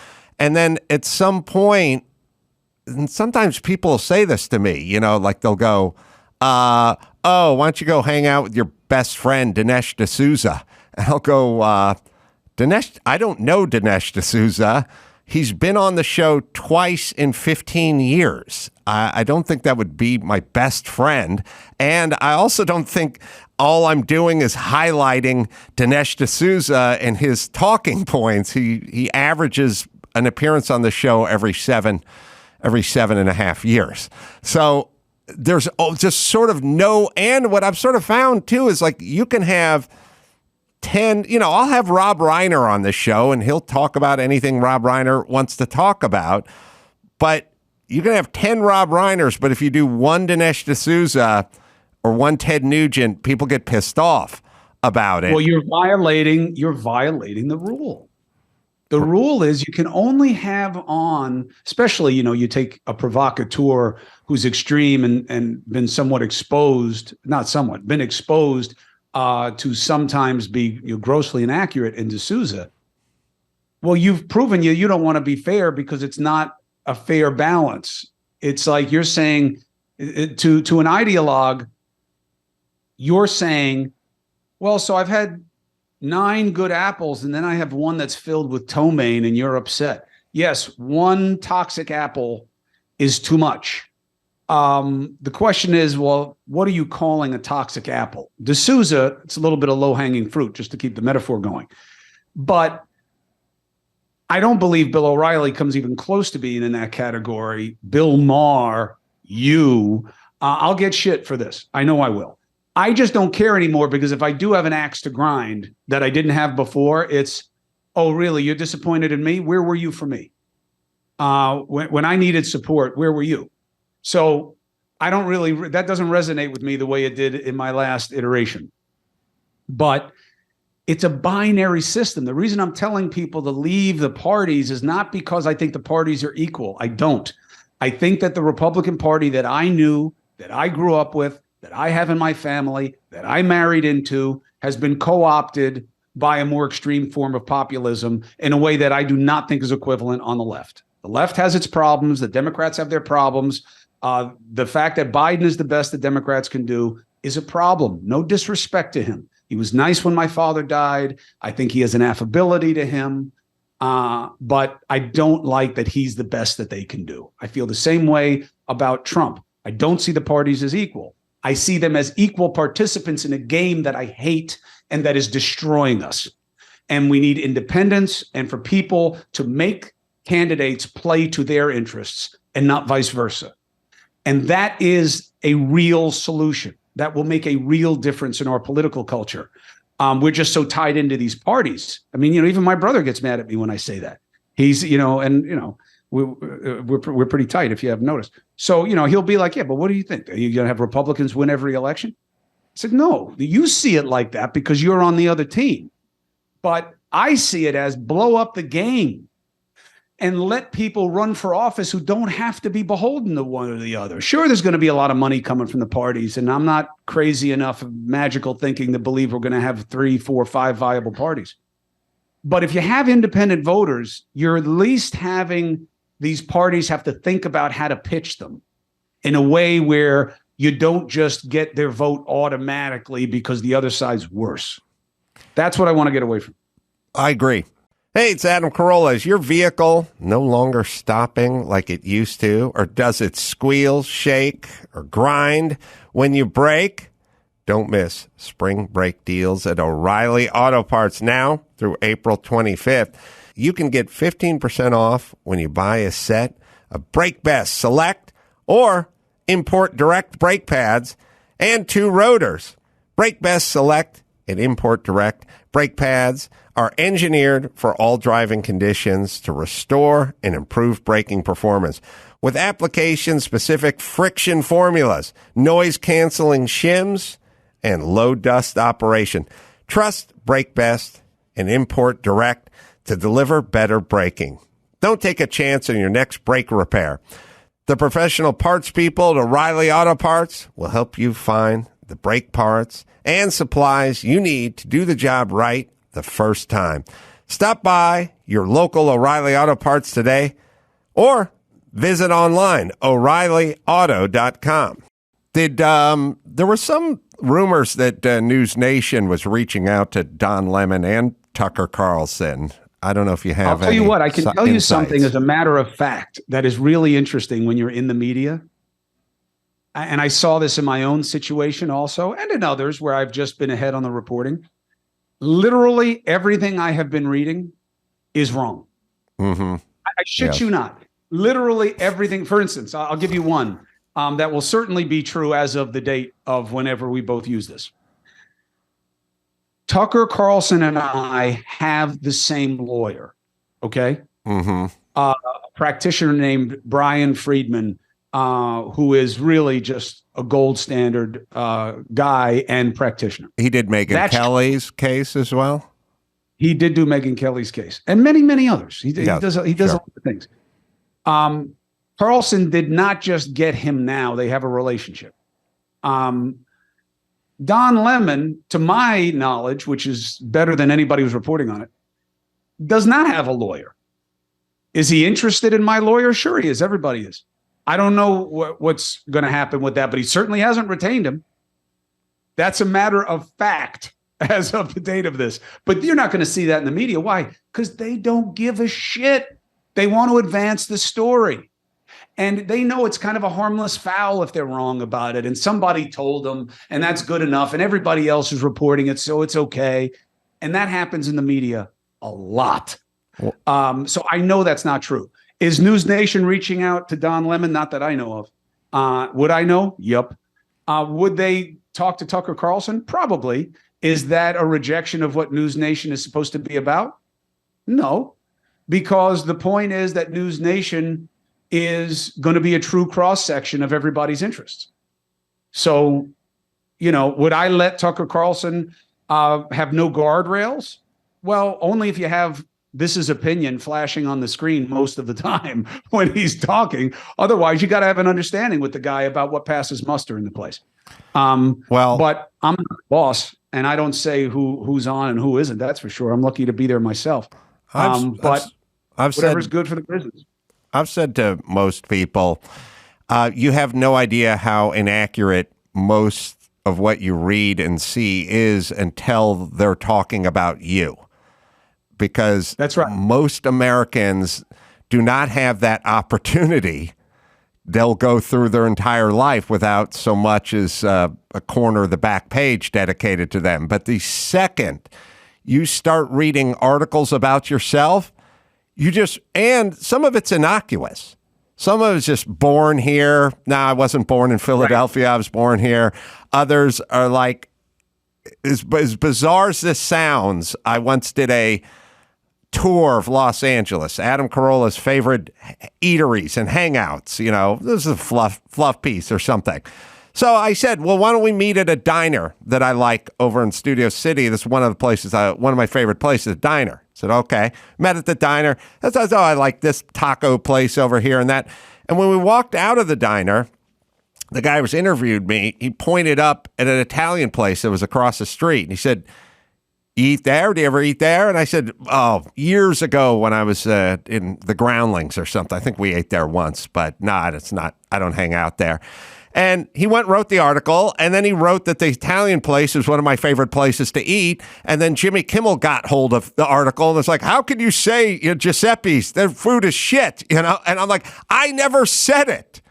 I didn't even say it. He pointed at a sign, and I said, "Yeah, I've been there before." It's like saying you've been to that gas station before. Yeah, it doesn't mean I work there.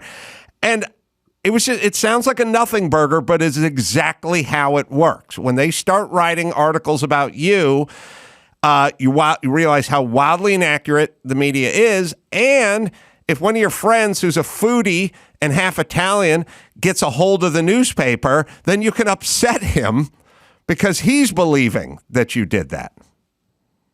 I would say the only modification I'd put on it is that how inaccurate the media can be. Because there's a lot of people who do a lot of good work. And I don't even count myself in that. I have gotten things wrong many times in my career, especially in breaking news, because you don't have time to check it. But the benefit of being on cable news most of the time is that you have a chance to correct it. And what's interesting is how sensitive we are to the culture of correction. And which really speaks to me about what the real problem is in our society. The problem is not being wrong. It's that you get destroyed for apologizing. And, if I were doing crisis PR, I would tell people, rule number one is shut up for 7 to 10 days. Rule number two is after that, shut up. And 99% of what is coming at you will go away if you can tolerate how unfair some of it may be. Because all you do by talking, or let alone apologizing, is just feed the beast and prove to everybody that you're exactly what they think you are, even if that's not what it means. So I don't have any problem with being wrong. It's that you refuse to correct, and the way you do correct never equals the initial mistake. And I correct for that on my show by having it done in real time. So my control room will get in my ear and say, "By the way, you said that Carolla was born in Los Angeles and not Philadelphia. And you said he played defensive line and not offensive line," whatever the fuck it is. And I will then say, "Oh, if Adam's still there, great. Hey, Adam, I said this. I'm sorry. Thanks for not correcting me yourself. You're very polite." And if he's not there, I'll say, "Hey, I did this." And editorial deals, people forget. They don't remember that segment. Don't say it. No, that's bullshit. They want to stay away from the correction because they know somebody's going to pick up on it in the media and use it as a cudgel. That's why we don't do it, because we're going to be judged for it in a way that we won't be judged for the mistake, because the media all knows it makes mistakes. It's fallible. It's human, like anything else that human hands touch. But we are a gotcha culture. And that's why, and I know that this is something that is of importance to you and to a lot of people. And I said this at the time. I said it in private. I said it in public. I was worried personally, and I was disappointed professionally that the United States government had people in white coats out in front messaging during the pandemic. Tony Fauci, I know very well and for a very long time. He's a good man. He is not a guy who's been made rich from Fugazi lab experiments and weird operations around the world. He is not a bad person. He should not have been the face of the pandemic. And I'll tell you why. Science is about evolving understanding with facts and principles. And as the facts change, or the properties or principles change, the knowledge changes. You start off thinking that you got to wash all your fruit. Now it turns out that this thing is not about contact. It's about aerosolization. So you got to change. Masks will make you sick. Masks will help you not get sick. One way it's true, one way it's not true. Now in science, all of that can be reconciled with the data. Vaccines are good, vaccines are bad, which vaccine for who, when, what, why. That doesn't work in politics, and we both know it. You believe something, you believe it forever, and you never believe otherwise. And if people tell you otherwise, they're the problem. That's politics. And we looked at the pandemic too quickly through the political lens and not through the scientific lens. And science became another political football and casualty of our own subjectivity. And he should have never been the face. Burke should have never been the face. Trump was afraid to own it because he knew it was bad for him. Biden is hapless. And there had been a precedent set already by having Fauci come out. And it was a mistake because it was political messaging. And that's what people needed, was not science, wasn't facts, because there weren't enough certainties. It was, if you stay inside, it's better. If you're old and weak, you better stay inside. But most of us are not old and weak, thank God. And the people who were the most likely to beat it were the most oppressed, the young people. Do I have more forgiveness for the situation than you do? Yes. Why? I lived it very closely, and I know how hard the calls were. And I had a lot more access to the inner workings than you did, and how overwhelmed everybody was, and how they were so worried about making, as they should be, worried about making mistakes that were going to cost people lives, and people were dying all over the place. And I get it, but I know that the fundamental mistake was you don't put a clinician to do a politician's job of convincing people why they should feel a certain way. That's not science. And it's not his role, and it's not his skill set. It wasn't her skill set or her role. And it really put us on a bad track. And it had us questioning things that were fine to question, but we were questioning them as if they were political positions. Even the vaccine. Who's the vaccine good for? Who isn't it? Well, I don't know. It depends. Are you asking, am I doing a science interview? Or am I doing a political interview?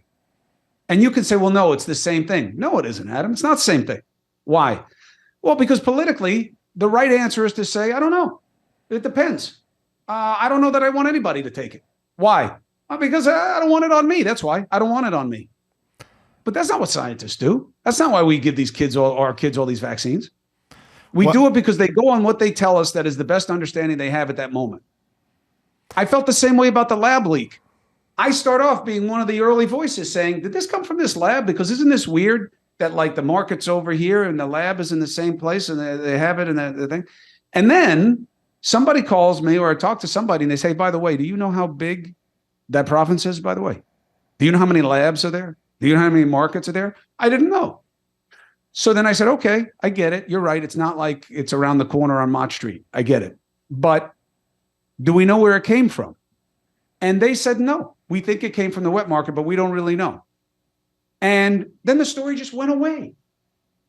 And then it comes back, and all of a sudden, I'm one of the people who was trying to keep it quiet. Why would I care where the virus came from? I was one of the first person that got it. Almost it literally sickened me the way nothing ever has in my life. I'm still dealing with it. You got it in March 2020, right?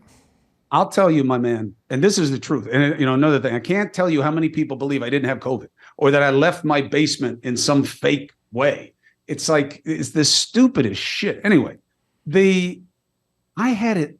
I was so sick that I don't remember that period.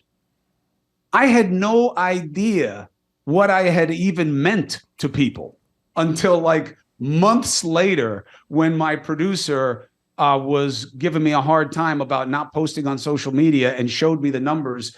And the last time I had looked at them, I had like 100,000 followers, and then all of a sudden I had 1.5 million. That was like, I didn't even know. I was sick. I lost 25 pounds.